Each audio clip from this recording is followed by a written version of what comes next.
नमस्तेस्तु भगवन् विश्वेश्वराय महादेवाय त्र्यम्बकाय त्रिपुरान्तकाय त्रिकाग्निकालाय कालाग्निरुद्राय नीलकण्ठाय मृत्युञ्जयाय सर्वेश्वराय सदाशिवाय श्रीमान् महादेवाय नमः। ॐ नमः शम्भवाय च मयोभवाय च नमः शङ्कराय च मयस्कराय च नमः शिवाय च शिवतराय च। ॐ त्र्यम्बकं यजामहे सुगन्धिं पुष्टिवर्धनम् उर्वारुकमिव बन्धनान् मृत्योर्मुक्ष्यमामृतात्।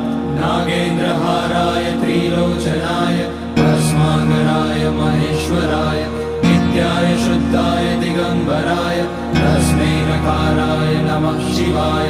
मन्दाकिनी सलिलचन्दन चर्चिताय नन्दीश्वर प्रमथनाथ महेश्वराय